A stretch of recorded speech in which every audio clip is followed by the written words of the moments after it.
Өндөр технологийн аж үйлдвэр аливаа улс орны хөгжлийн хорцгор болсон энэ үед салбарынхаа түвшинд манлайлан яваа нэгэн компаниг энэ удаагийн Made in Mongolia нэвтрүүлгээр онцолж байна. Манай компани бол 97 онд мэдээллийн технологийн чиглэлээр анх компьютерийн тоног төхөөрөмжийн импортын чиглэлээр анх байгуулагдж байсан.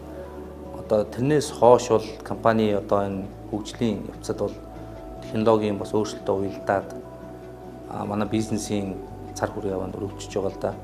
Энэ бол импортлогчоос үйлдвэрлэгч болж технологийн салбарт дэлхийд өрсөлдөнө гэх том зорилготой ITZone компани. Хуучин бол манайх дандаа гадаадын тоног төхөөрөмж буюу програм хангамжийг Монгол дэвтгүүлэх чиглэлээр ажилладаг байсан бол 5 жилийн өмнөөс эхлээд бид монголчууд өөрсдөө Монгол инженерийн одоо хүчин чадал, ур ухаанд тулгуурлаж биднээс өөрсдөө бүтээгдэхүүн тэ болоод яасан бэ гэсэн энэ одоо шийдвэрийн дагуу биднээс энэ компас made гэдэг төслийг хийж өгсөн байгаа.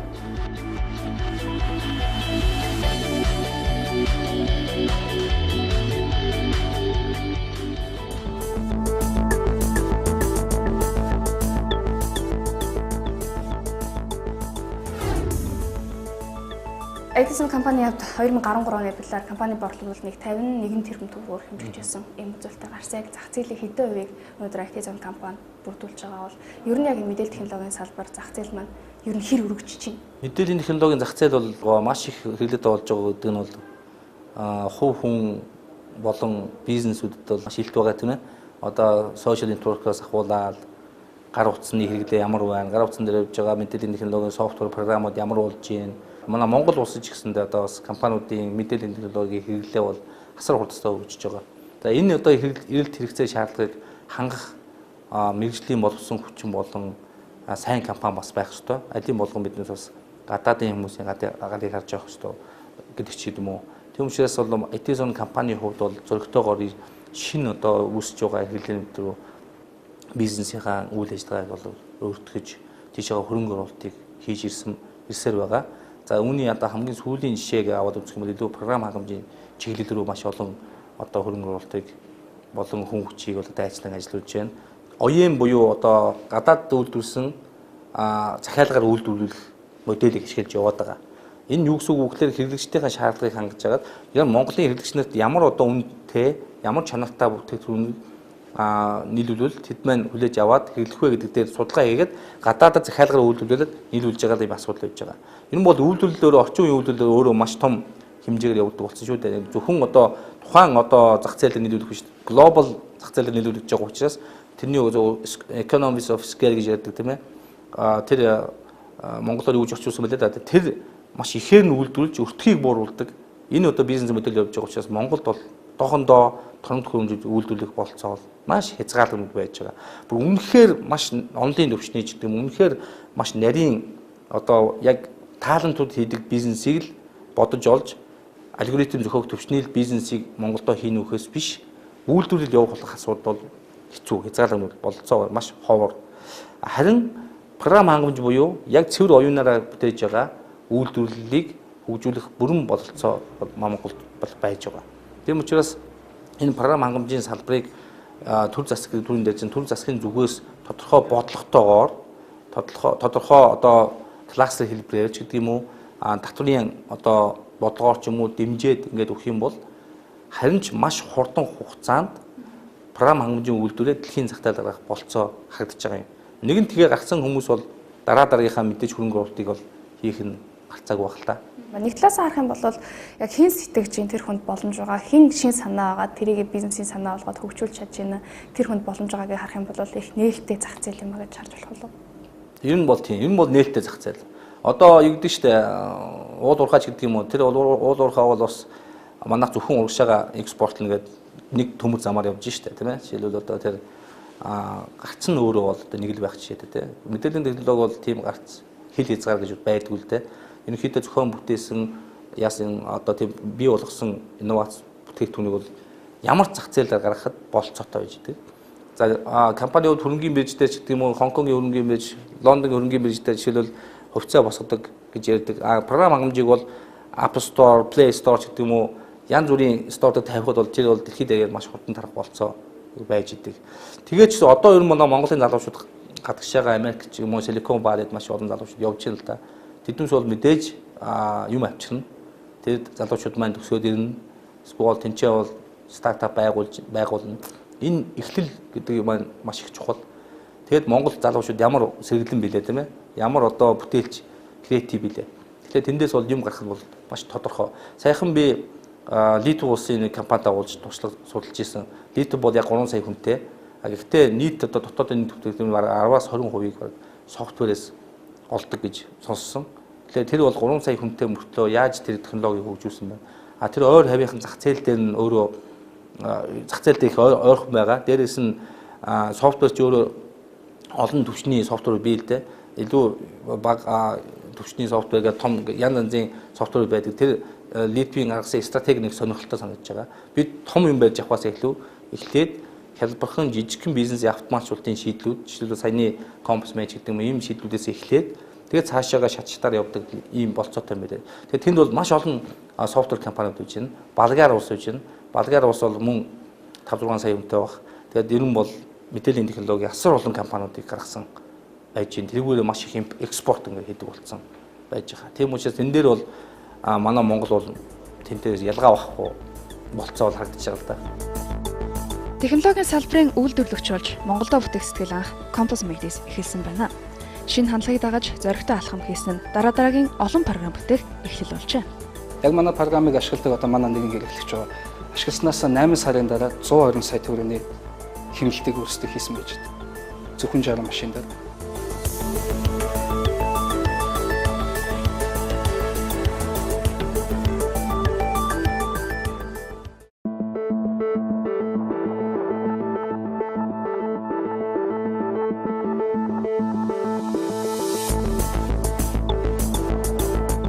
Бүтээгдэхүүн хөгжүүлэх санаа анх Compass Mate-с эхэлж хэрэглэгч төвтэй бизнесийн үйл ажиллагаа улам өргөжиж байна.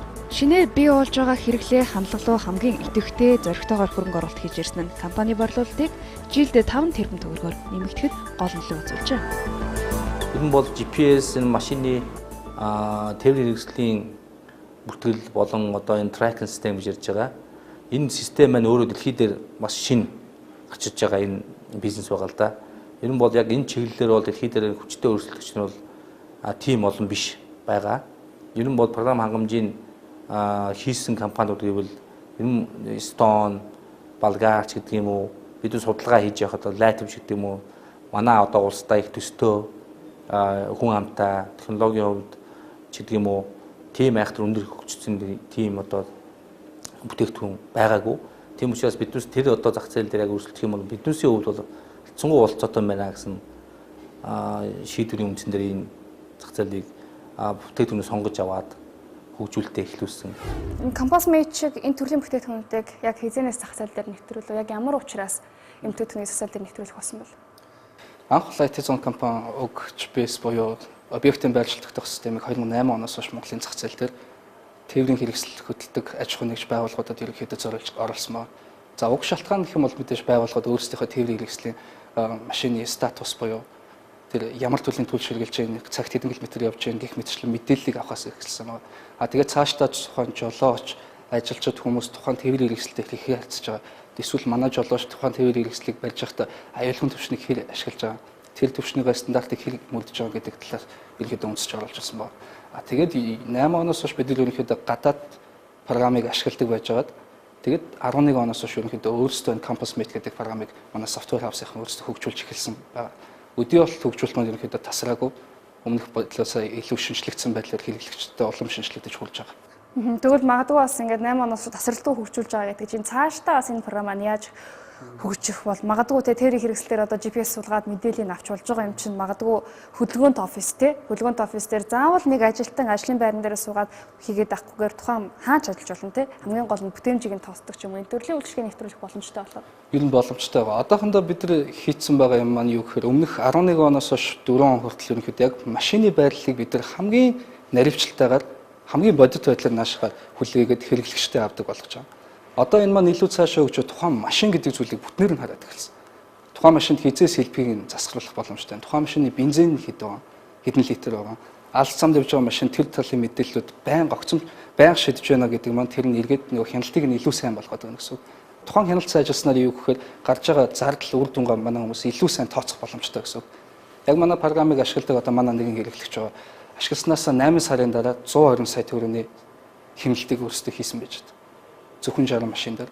Гэх мэтчлэн ерөнхийдөө тухайн байгууллагатай эдийн засгийн хувьд ерөөсөө transparency буюу тэр нь ил тод болоо явчихаар бид нар хаана илүү их хөрөнгө зарцуулах уу, хаана илүү их хөрөнгө багасгаж болох уу гэдэг дээр хяналт тавих боломжтой болдог.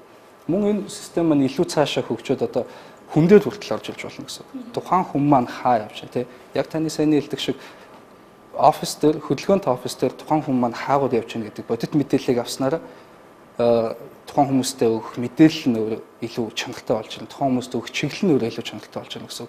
Уцаараа л яг хаана байгаа гэдэг мэдээллийг авсан ч гэсэн ерөнхийдөө тэр бол бодит мэдээлэл биш гэж байгаа юм. Тэгэхээр та сая ярианд хэлж штэ. Нэг байгууллагын хувьд 120 сая төгрөгийн хэмнэлт хийсэн гэдэг. Яг үүшүүд тэгвэл яг энэ технологиг ашиглаж байгаа компани хэр олон байгуул? За яг манай систем дээр бол 1800 төрлийн машинууд бүртгэлтэй байж байгаа. За мэдээж зарим нь болохоор уул уурхайн чиглэлийг болохоор зарим нь өвлийн улиралд уул уурхай хийдэг болохоор төрөст хаалгацсан байж байгаа. Ийгээд ерөнхийдөө бүгднгийн нэмэх юм бол 2800-900-аад машин яг энэ систем дээр байдаг. За жишээ нь энэ дээр одоо гаргацсан байгаа 3 төрлийн машин байж байна л да. Хэрэглэгч маань ерөнхийдөө програмыг маш олон төрлөөр ашигладаг. Жишээ нь энэ байгууллага маань яаж ашиглах вэ гэхээр тухайн энэ заасан байгаа цэгүүд байж байгаа. Энэ цэгүүд рүү тухайн машин маань хизээ орсон, тэр цэг дээр хэр утсан, тэр цэгээс хизээ гарсан гэдэг мэдээлэл тэр хүмүүст илүү чухал. Тэгэхээр энэ цэгүүдэд заасан тухайн машинууд нь ингээд орцсон. Одоо явсан зам нь байж байна. За жишээ нь одоо энэ машин дээр очлоо гэхэд тухайн машины хэдэн километр цагийн хурдтай явж байгаа. Тухайн машин хичнээн хэмжээний шатхуун зарцуулж байгаа. Тухайн машин маань өөрөө энэ байрлал дээр хэр удаан зогссон. Гэх мэтчлэн энэ мэдээллүүдийг хүнд өгснөөр төр мэдээлэл төр үндэслээд хүмүүс маань илүү бодит шийдвэрийг гаргах боломжтой болно гэсэн үг байна. Тэгэхээр та хэллээ шүү дээ. Ер нь 2000 орчим машин байгаад тухайн байгууллагаар наваад үзэх юм бол янз янзын байгууллагууд байгаа тий. Байгууллага болгон өөрийнхөө мэдээллийг авах хүсэж байгаа. Гэхдээ яг үйлчлэг үзүүлж байгаа гэдэг утгаараа тэр байгууллагуудын мэдээллийг бас танах нэгдсэн системд хадгалж байгаа. Яаж хадгалж байгаа, хэрхэн ажиллаж байгаа? Мэдээлэл гэдэг бол одоо яг 21-р зуунд байгуулах юм маш үн цэнтэй зүйл. Тэгэхээр бид нар энэ дээр бол маш их хэмжээний технологийн шийдлүүдийг оруулсан байна. Бидний одоо өрсөлддөг зарим компаниуд л мэдээлэл нь хаана байгаа, заримдаа тодорхой байдаг, заримдаа гадаадд байж байдаг. Гэтэл тухайн байгууллагын журамтай харьшсан тиймэрхүү зүйлүүд байна гэсэн үг байхгүй. Манайх бол яг Монголдо бидний өөрийн сервер дээр байна гэсэн үг. Тэгээ бид нар тухайн мэдээллийг бол ерөөсөө устгадаг. Хэрэглэгч хизээ өснө тэр мэдээллийг нь бид нар хэрэг гаргаад өгч байдаг гэсэн үг. Тэгэхээр мэдээллийн тал дээр бид нар бол маш өндөр хэмжээний security буюу нууцлал хамгааллын зүйлүүдийг нэвтрүүлсэн байж байна. Түүнийг маш удаан хугацаар хадгалах хэмжээний storage утас, түүнийг ажилуулах серверүүд гэх мэтчлэн зүйлүүд бид нар өөрсдийн хөрөнгө оруулалтаар өд явдал байлгадаг гэсэн үг. Одоо энэ системийг 8 онд 11 онд Монголд ингээд нэвтрсэн цагаас эхлээд ашигласан компаниуд 4 жилийн өдөр тутмын ингээд машиныхаа энэ мэдээллийн баазтай болчихлоо шүү дээ. Өдрөөс өдөрт ашиглахын хэрээр мэдээллийн дата маань нэмэгдэж байгаа тий. Тухайн танай компаниар бол тэр мэдээллийн датагаа ингээд байрлуулснаар одоо нэг сервер датаны бааз дээр хадгалуулснараа илүү нөгөө компани мөнгө төлж ийн эсвэл танай хаяг нь үйлчлэг үзүүлж байгаа гэдэг утгаараа датануудаа нэмж аваад тэр дээр өөрсдөө хөрөнгө оруулалт хийгээд хөгжүүлээ явж байна уу? Айл дээр бол ямар нэгэн байдлаар тийм мэдээлэл хадгалах төхөөрөмж худалдаж авах дарамт огт байхгүй. 100% манай ITZone компани дээр байрлаж байдаг. Тэгээ хүссэн үедээ тухайн мэдээлэл дээр тайлангууд гаргаад авч болдог. Мэдээж яг програмаас гардаг үндсэн 5 төрлийн тайлан байж байдаг. Тэднийг бол хүссэн үедээ цэс рүүгээ ороод авч болдог. Илүү нарийн. Жишээ нь одоо байгууллагад бид нар сүүлийн 4 жил за жишээ нь яг энэ campus meeting ашиглаад ямар төрлийн юм болов гэдгийг харахын тулд нөгөө business intelligence гэж яриад байгаа шүү дээ. Тэр төрлийн мэдээллүүдийг хийх боломжтой гэсэн. Тухайн манай энэ төрлийн машин маань хэр эдэлттэй байгаа. Энээс энэ үрэх бидний байнга явдаг цэг дээр ерөнхийдөө яг юу болоод байгаа. Гэх байгууллагын мэдлэг гэдэг зүйлийг тухайн цугларсан дата дээр үндэслээд гаргаж ирэх боломжтой гэсэн. Яг энэ төхөөрөмжийг магадгүй хөдөө орон нутгад ашиглах боломжтой. Одоо яг энэ дээр харахад одоо Google Maps дээр Улаанбаатар хотын газрын зураг байна шүү дээ. Монгол улсын хувьд одоо нөгөө нэг газрын зураг дээр яг одоо зэрэгцэл Google Maps дээр ашиглах тухай асуудал ярьж байгаа. Жолооч нар маань магадгүй хотоос гараад хөдөө орон нутг руу явъя гэхээр замаа мэддэггүй тухай асуудлууд гардаг шүү дээ. Тэгэлгүй яг тэр үед ерөнхийдөө байгууллага маань өөрийн зорилготой байж байгаа тийм үү. За тухайн машиныг бид нар хаана байгааг нь мэдчихэд түнд чиглэл өгмөр байна гэдэг зорилготой байгуулгад чинь ороод ирнэ. Тэр үед яадаг вэ гэхээр бид нар тухайн мэдээллийг зөв харуулцдаг.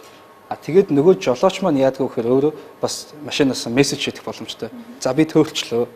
Тэгвэл нөгөө диспетчер нь араацаараа ч юм уу эсвэл уцаараа холбогдоод за тийшээ ийшээ ингэж явдаг чиглэлийг өгөх боломжтой гэсэн. Тэгэхээр илүү бодит хугацааны мэдээллийг солилцсноор бусад үргэлжлүүлэгчнээс хамаагүй илүү даваа талтай болж байгаа байхгүй. Өөрөөр хэлбэл мэдээлэл болох ямар ч нэг хоцрогдолгүй байдлаар шууд явагдаж байгаа гэсэн үг. Тэг нэг гэсэн үг. Хөдөө зарим нэг гардаг бэрхшээлүүд байгаа. Зарим газар мессеж утасны сүлжээ байдаг. За тэгэхээр бид нар шийдлээ илүү сайжруулах шаардлага хэрэгцээ гарч ирдэг гэсэн. Уул уурхай дээр жишээ нь олборлолт хийж байгаа том машинууд яг тийм нөхцөл байдалд орох тохиолдол хэтэрхий их байдаг. Бид нар мөн яг тэрүүдэнд таарсан нөхцөл байдалтайгаар илүү шинжлэгдсэн, илүү шинэ үеийн сателлит төхөөрөмж ашигладаг тийм төхөөрөмжүүдийг оруулж ирж хэрэглэгч нартай яг шалганд хангаж байж байгаа. Тодорхой үйлдвэрлэж эхлэх санаачлага Compass Mate-ийг бүтээж цаашдаа энэ төрлийн програм хангаж софтвер үйлдвэрлэлээр дэлхийн зах зээлд өрсөлдөх боломж байгаа гэж ITZone үзэж байна. Зөвхөн програм зохиох асуудал бол энэ биш юм байна. Ерөнхийдөө бизнесийн байгууллагын бүх үйл ажиллагааг маш нарийн судлаж тэр үйл ажиллагаануудыг уялдаа холбоог зохицуулан ажиллах, дээрээс нь тэр шийдвэр гаргагч нарт яг хэрэгтэй мэдээллийн олон гэдэг бол өөрөө програм хангамжийн гэхээсээ илүү бизнесийн ноу хавыг мэдэх шаардлага тулгарч байгаа.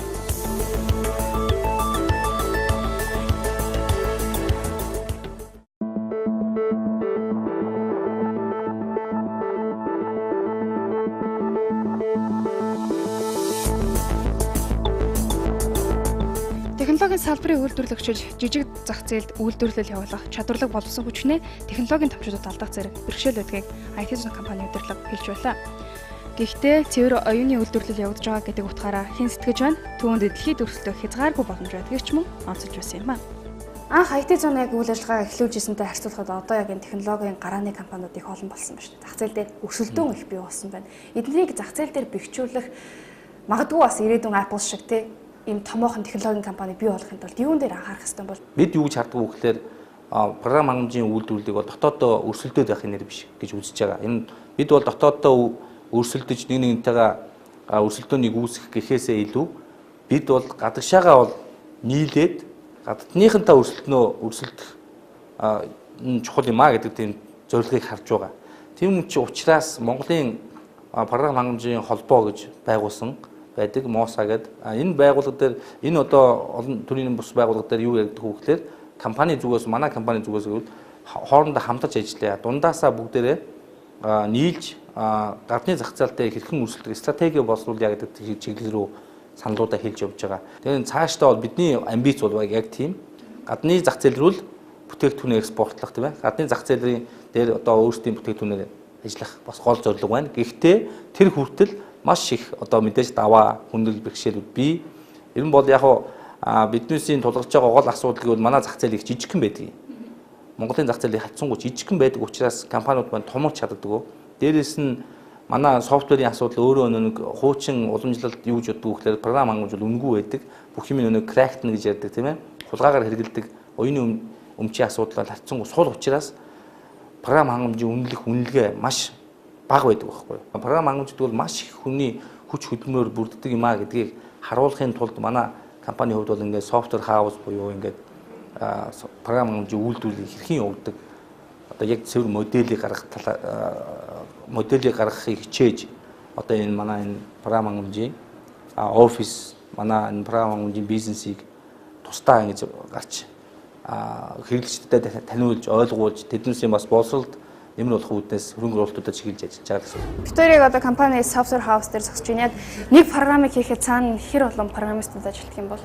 За системийн шинжээж, ахлах программист, бизнес шинжээж, тестер, документ маш олон хүмүүс ажиллаж байж зөвхөн ингээд нэг програм багтдаг. Хүмүүс бол ерөнхийдөө ингээд хэрэглэгчд маань ямар нүдээр харддаг вэхээр их нэг амархан юм шиг боддог. Гэтэл тэрний чинь цаана маш их хүмүүс шунгуу сууж. Тухайн нэг програмыг хөгжүүлэхдээ тий гадны ижил төстэй програмуудаас суралцаж туршлага судлах зүйл байдаг. Одоо Монгол инженеруудын бүтээсэн програмыг тий гадны ямар нэгэн програмуудаа харьцуулахад илүү давуу тал болоод сул талууд нь юу байдаг вэ? За ер нь бол бид нар бол яг өөрсдөө хөгжүүлж байгаа бүтээгдэхүүнүүд дээр тий байнгын судалгаа хийдэг. За маргааш өнөөдөр жишээлбэл шинээр одоо яг Compass Mate GPS-ийн програм хангамж дээр юу шинээр гарсан байна, ямар функц шинээр нэмэгдсэн байна гэдгийг судлаа явуулж идэг. За тэгээд тэр судалгаан дээрээс үндэслээд за яг энэ функц маань манай хэрэглэгчдэд хэрэгтэй юу, хэрэггүй юу те судалж үзээ. За энийг төлөвлөгөөнд оруулаад гэж хашаад байнга хөгжүүлэлт хийгээ явуулж идэг. Байнгын ер нь бид нар бол гадны програмуудыг судалж идэг, үзэж идэг те. Ер нь одоо яг ингээд Монгол инженеруудыг олон улсын жишгтэй харьцуулах юм бол бидний ур чадвар хаах нь яа бол? Ер нь бол Монголын программистууд яг IT-ийн салбарт ажиллаж байгаа боловсруучны чадварууд бол тэгж их байгаад байхгүй. Дутагдаад байхгүй. Чадвартай мундаг хүмүүс бол зөндөө ажиллаж байгаа. Одоо Google жишээ хүмүүс ажиллаж байна те. Microsoft-ч ажиллаж байна гэдэг. Том дэлхийн технологийн компаниудад ажиллаж байгаа хүмүүс болж. Өшөө бас манай ITZone-д ажиллаж байгаа Америк руу яваад Америкт очиод Америкийн компаниудтай сэтгүүл компаниудад ажиллаж байгаа залуучууд хүртэл болж байгаа.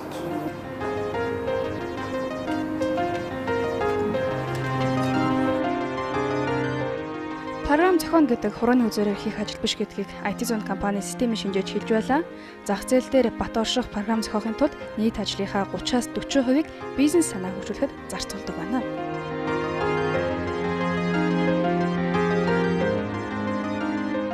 Монгол хүмүүс бол өөрсдийнхөө нөөц болцоог дайчлуул бидэнд бол ялангуяа мэдээллийн технологийн салбар дээр маш том болцоо байдаг гэдгийг бол бид бол итгэлтэй бас байдаг. Энэ тийм ч учраас энэ чиглэл рүү бол одоо нэлээд хөрөнгө оруулалтаа чиглүүлж ажиллаад дэлхийн хэмжээнд өрсөлдөх бодолтой. Мэдээллийн технологи яг энэ глобалчлагдсан нийгэмд хавтгай болсон дэлхий дээр бол асар их боломж потенциал бол бидэнд байна гэдгийг харж байгаа шүү. Нэг талаас харах юм бол Америкийн нэгдсэн улсын эдийн засгийн гол хөдөлгөж байгаа хүч нь Oracle, Apple зэрэг томхон технологийн компаниуд бүрдүүлж байгаа. Тэгвэл Монголын хувьд яг эдийн засагт уул уурхай биш. Магадгүй мэдээллийн технологи гол байр суурь эзлэх тэр хугацааг та хэзээ гэж харж байгаа вэ? За ер нь бол ойрхон байгаа. Яагаад ойрхон гэхлээр хуучин цагт бол технологиудыг хацсангууд тухайн одоо том түрүүний хэлжсэн том компани өөрсдөө эзэмшдэг байсан л да. Тэр бол бүгд ингээл лицензтэй тэр компани л өмч гэж явдаг байсан. Одоо орчин үед одоо дэлхийн технологийн глобалчлал явагдаад бүх одоо технологиуд бас open source гэдэг юм уу, Android ч гэдэг юм уу. Тэр Android бол өөрөө өмнөгүй систем шүү дээ. Тэгээд хөгжүүлэгчтэй нь өөрсдөө нээлттэй байж байгаа систем байж байгаа. За тэрэн бол технологи нь өөрөө ямар ч одоо хүмүүс хөгжүүлэхэд болцоог нь олгоцсон байж байгаа. Гагцхүү сайн идея, бизнес модель тэр инновац хэрэгтэй. Яаж одоо бизнес идеаг яаж инновац болгоод тэрийгэ буцаагаад ямар бизнес руу оруулах уу гэдэг л одоо хувь хүмүүсээс хамаарсан, багийн ажиллагаанаас хамаарсан хацсангуу тиймэрхүү одоо модель чухал байдаг. Apple, Oracle гэдэг технологийн барьдаг компаниуд бол мэдээж маш хол явцсан компаниуд. Бид бол одоохондоо маш багаас эхлэх хэрэгтэй байж байгаа. Тэр учраас багаас эхлэнэ гэдэг одоо энэ агуулгын үүднээс манай CompsMate гэдэг дэлхийн зах зээл дээр дөнгөж гарч ирж байгаа технологиг барьж аваад ямар ч үсэн өөртөө хийе. Энийгээрээ эхлээд дэлхийн зах зээлээр гараад үзье. Тэгээд дараад нь цаашдаа шат шатаар ахиж, айжимдаа тэлж, айжимдаа шат шатаараа ингэж гарч явах ийм л одоо бодлоготой байж байгаа.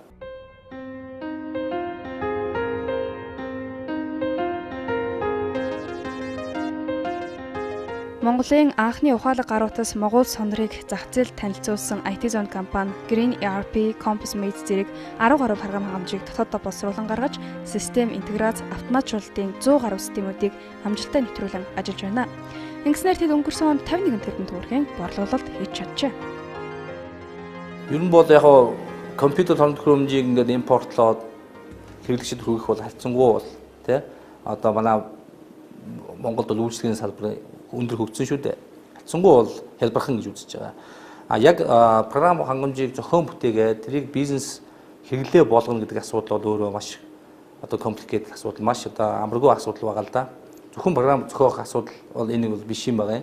Ерөнхийдөө бизнесийн байгууллагын бүх үйл ажиллагааг маш нарийн судлаж, тэр үйл ажиллагаануудыг уялдаа холбоог зохицуулан ажиллах, дээрээс нь тэр шийдвэр гаргагч нарт яг хэрэгтэй мэдээлэл олгоно гэдэг бол өөрөө програм хангамжийн гэхээсээ илүү бизнесийн ноу хавыг мэдэх шаардлага тулгарч байгаа. Тийм учраас манай компани програм хангамжийн хэлтсэн юм баг 30-40% нь бол бизнес аналист шинжээч нар ажиллаж идэг. Тэгээ бизнесийн яг тэр одоо өөрийнх нь онцлогийг нь хэрхэн ойлгож авах уу гэдэг бол маш чухал асуудал байж идэг. Тийм учраас энэ бол цэвэр оюуны одоо бүтээл болж байгаа. Энэ бол цэвэр одоо үндэсний үйлдвэрлэл мөн гэж үзэж байгаа. Монгол хүний оюун ухаанаас гарч байгаа. Энэ бол үйлдвэрлэл гэхлээр заавалчгүй машин торон төхөөрөмж ажиллаад эсвэл олон одоо тий том одоо ийм объемтой хэсгүүд дээр ингээл торон төхөөрөмж ингээл ажиллаад байдаг. Тэр нэг хэсэг байна. Гэтэл бол оюуны одоо бизнес оюуны одоо хөгжүүл бүтээн байгуулалт, оюуны одоо үйлдвэрлэл гэдэг бол бас өөрөө онцлогтой. Accelerate Your Success гэх урайтай ITZone компаниг энэ удаагийн Made in Mongolia нэвтрүүлгээр онцлоо. Хамт байсан танд баярлалаа.